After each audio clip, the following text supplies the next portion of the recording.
नमस्कार। आज के इस विशेष विश्लेषण में हम एक बेहद ही गंभीर और झकझोर देने वाले मामले पर बात करने वाले हैं। हमारी आज की चर्चा का पूरा फोकस है कन्नौज में एक नाबालिग छात्रा के अपहरण, उसे बंधक बनाए जाने और उसकी बहादुरी से बचने की पूरी कहानी पर। तो चलिए तथ्यों को सिलसिलेवार तरीके से समझते हैं कि आखिर वहां हुआ क्या था। शुरुआत इस बात से करते हैं कि कैसे रविवार की एक बिल्कुल आम सी सुबह एक मासूम बच्ची के लिए अचानक एक खौफनाक सपने में बदल गई। मतलब सब कुछ इतना सामान्य था कि किसी ने ऐसी कल्पना भी नहीं की होगी कि अगले ही पल क्या होने वाला है। देखिए, बैकग्राउंड समझना बहुत जरूरी है। ये पीड़िता एक नाबालिग बच्ची है जो अपने सुनहरे भविष्य के लिए एक मदरसे में तालीम हासिल कर रही थी। वो हॉस्टल में रहती थी और उस सुबह बस कुछ रोजमर्रा का छोटा मोटा सामान लेने के लिए बाहर निकली थी। बिल्कुल एक रूटीन काम जो एकदम सुरक्षित होना चाहिए था, है ना? और यहीं पर हमें बच्ची के मासूम इरादों और आरोपी के रचे गए उस काले धोखे के बीच का एक बहुत बड़ा अंतर दिखाई देता है। सुबह करीब 8:30 बज रहे थे। बच्ची दुकान पर थी। तभी दीपू नाम के एक शख्स ने उसके भरोसे का फायदा उठाया। उसने बड़ी ही चालाकी से बच्ची को ये झूठा झांसा दिया कि उसकी माँ उसे बुला रही है, और बस इसी एक झूठ ने सब कुछ पलट कर रख दिया। जरा इस टाइमलाइन पर गौर कीजिए। रविवार सुबह 8:30 बजे वो हॉस्टल से निकलती है और कुछ ही पलों के अंदर उसे बहला फुसलाकर अगवा कर लिया जाता है।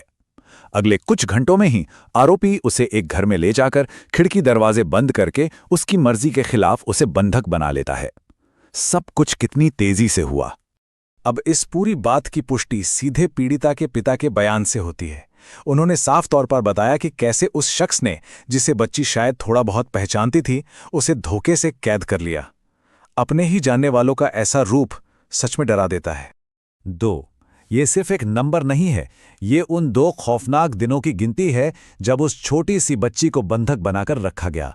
जरा सोचकर देखिए, उन 48 घंटों में उस पर क्या बीत रही होगी। इधर बच्ची गायब थी और उधर उसका परिवार और मदरसा मैनेजमेंट बिना किसी सुराग के पागलों की तरह उसे हर जगह ढूंढ रहे थे। और जो बात इस मामले को और भी ज्यादा विचलित करने वाली बनाती है, वो है उस बच्ची की पहचान मिटाने और उस पर जबरदस्ती शादी थोपने की एक पूरी सुनियोजित कोशिश। उसे एक कमरे में बंद रखा गया, जबरदस्ती शराब पिलाई गई, पैरों में महावर लगाया गया और मांग में सिंदूर तक भर दिया गया। सच में एक नाबालिग के खिलाफ ये कितनी खौफनाक साजिश थी। लेकिन इस घने अंधेरे में उम्मीद की एक किरण भी दिखी। एक साहसिक फोन कॉल। 2 दिन के उस भयानक टॉर्चर के बाद मंगलवार की शाम को इस नाबालिग बच्ची ने गजब की हिम्मत दिखाई। उसे किसी तरह बस एक पल के लिए एक मोबाइल फोन मिल गया और उसने बिना एक भी सेकंड बर्बाद किए उस छोटे से मौके का फायदा उठाया और सीधे अपनी मां को फोन मिलाकर अपनी पूरी आपबीती सुना दी।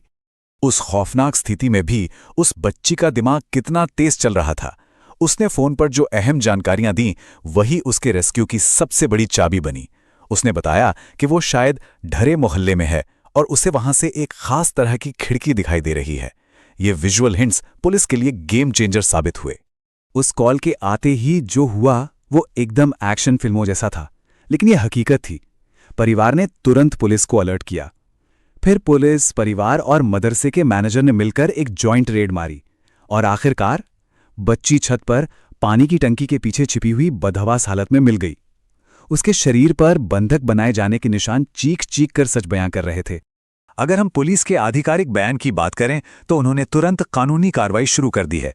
उनका कहना है कि बच्ची को सही सलामत रिकवर कर लिया गया है और उसका मेडिकल चेकअप करवाया जा रहा है। साथ ही आरोपी दीपू अब पुलिस की गिरफ्त में है। लेकिन कहानी यहीं खत्म नहीं होती। ये नंबर देखिए, 3। जांच में यह साफ हुआ है कि इस पूरे मामले में कुल 3 आरोपी शामिल थे।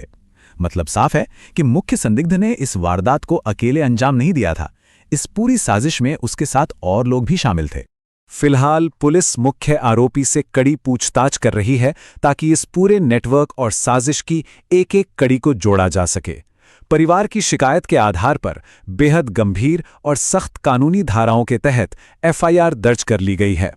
इस पूरे विश्लेषण के अंत में यह घटना हम सभी के सामने एक बहुत ही गहरा और चुभने वाला सवाल खड़ा कर देती है।